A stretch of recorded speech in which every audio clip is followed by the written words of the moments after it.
Ram Ram friends, ఈ video weak heart people కోసం కాదు. సో అలాంటి వాళ్ళు చూడకపోవడం వినకపోవడం మంచిది. ఈయన పార్లమెంట్లో థ్యాంక్స్ చెప్తున్నాడు. ఎవరికి? 2,60,974 మంది బ్రిటిష్ మహిళలు పురుషులకి. ఎందుకు? వీళ్ళంతా ఒక పెటిషన్ మీద సంతకం చేశారు. ఏంటి ఆ పెటిషన్? ఇక్కడ జిహాదీస్ లవ్ జిహాద్ చేస్తున్నట్టు యూకేలో పాకిస్తాన్, ఆఫ్ఘనిస్తాన్ నుండి వచ్చిన అబ్దుల్స్ గ్రూబిక్ గ్యాంగ్స్ పేరిట అక్కడ అమ్మాయిల పైన అత్యాచారాలు, దాడులు, ప్రేమ పేరుతో మోసం చేస్తున్నారు. దాని నుండి బయటపడ్డ కొందరు అమ్మాయిలు వచ్చి వాళ్ళకి జరిగింది చెప్పుకొచ్చారు, టెస్టిమోనియల్స్ రాశారు. ప్రపంచమా, మాకు ఏం జరుగుతుంది మీరు తెలుసుకోవాలి, వినాలి అని ఈయన వాళ్ళ పార్లమెంట్లో ఆన్ రికార్డ్ చేసిన ప్రసంగం ఇది. కేరళ స్టోరీ మూవీ తీసి ఇలానే నిజంగా ఈ జిహాదీలకి బలి అయిన వాళ్ళ జీవితాలను సినిమా రూపంలో తీస్తే ఇక్కడ గగ్గోలు పెట్టిన వాళ్ళు దీనికోసం ఏం మాట్లాడతారు? మీరంతా ఈ అమ్మాయిల బాధని వినాలి అంటున్నాడు ఈయన.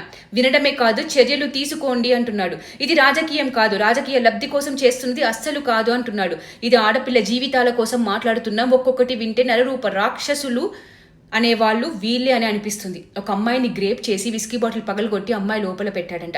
ఒక అమ్మాయిని పట్టుకొని గ్రేప్ చేస్తూ క్రైస్తవులకు సిగ్గు లేదు, మీకు నీతి నిజాయితీ లేదు అని తిట్టారంట. ఎవరిని? క్రైస్తవులను. తిట్టింది అబ్దుల్స్. మా అబ్దుల్లీస్ ముసుగు వేసుకుని డిగ్నిటీతో ఉంటారు, మా గౌరవం కాపాడతారు అని తిట్టుకుంటూ కొడుతూ హింసించారంట. వాళ్ళు చేసేది కరెక్ట్ అని చెప్పడానికి కంపారిజన్ చేశారు క్రైస్తవులు అబ్దుల్స్ అని చెప్పింది ఆ అమ్మాయి. ఇంకొకటి, హింసింపబడ్డ అమ్మాయి 13 ఏళ్ల అమ్మాయి 700 మంది అబ్దుల్స్ గ్రేప్ చేశారంట. 13 ఏళ్ళు, 700 అబ్దుల్స్. ఇమాజిన్. ఒక అమ్మాయిని కుక్కల చుట్టూ కట్టేసి ఉంచారంట. చుట్టూ నవ్వుతున్న అబ్దుల్స్ బెట్లు వేసుకుంటున్నారంట, ఏ కుక్క ఈమె మీద దాడి చేస్తుంది అని. ఈద్ వాళ్ళ పండుగలకి ఇలాంటివి ఎక్కువ అయ్యేవంట. ఒక అమ్మాయి, అక్కడ ఉన్న వాళ్ళు మ్యాక్సిమం క్రైస్తవులు కదా, ఆబ్వియస్లీ క్రైస్తవురాలు కాబట్టి సో క్రాస్ లాకెట్ వేసుకుంది. దాన్ని లాగేసి తెంపేసి ఆమెను హింసిస్తూ ఏడి నీ దేవుడు కాపాడడానికి రమ్మను అని అన్నాడట. ఇక్కడేమో దొంగ పాస్టర్లు, కన్వర్జన్ మాఫియా, ఇమాంలు కలిసి ఇద్దరి తండ్రి ఒకటే అనుకుంటూ జనాల్ని ఎర్రోలని చేస్తున్నారు. ఇప్పుడు బయటికి వచ్చి చెప్పండి ఒకటే అని. ఇవన్నీ విన్నాక కూడా ఇంకా మీరు అబ్దుల్ ఏసా నహీహే అంటే ఏమనాలి? ఇన్ని ప్రూఫ్స్, ఇన్ని రుజువులు, ఇన్ని టెస్టిమోనీస్, ఇందరు అమ్మాయిలు బాధితులు అన్ని దేశాల్లో ఉన్నా కూడా, బయటికి వస్తున్నా కూడా, పార్లమెంట్లో చర్చలు జరుగుతున్నా కూడా నమ్మము, ఇది కుట్ర అని వైట్ వాష్ చేస్తారు సో కాల్డ్ అబ్దుల్లాలు, కమ్యూనిక్రిస్టస్ అంతా. అండ్ ఇది తప్పు అని ఏ ఒక్క అబ్దుల్లా అనడు. పైనుండి మా అబ్దుల్స్ అందంగా ఉంటారు, సిగ్గులేని హిందూ ఆడపిల్లలు పడిపోతున్నారు అనడం.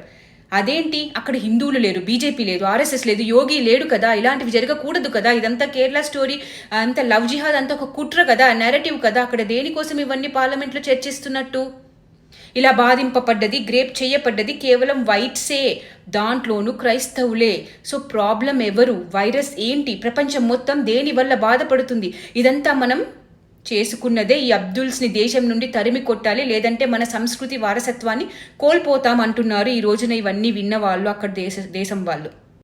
భూమి మీద నుండి వీళ్ళని నిర్మూలించాలి అంటే ఎరాడికేట్ చేయాలి అంటున్నారు. ఇక్కడేమో క్రైస్తవుడు స్టాలిన్ ఏమో సనాతన ధర్మాన్ని నిర్మూలించాలి అంటాడు. ఒరే బాబు, అక్కడ నీతోటి క్రైస్తవ అమ్మాయిలనేరా నీ దోస్తులు గ్రేప్ చేసింది. అబ్దుల్స్ అసహ్యకరమైన నీచపు జంతువులు. ఇవన్నీ చేసిన ఒక్కొక్కరిని వెంటాడి వేటాడి ఎక్కడ ఏం చేశారో అక్కడే ప్రాణం తీయాలి అంటున్నారు.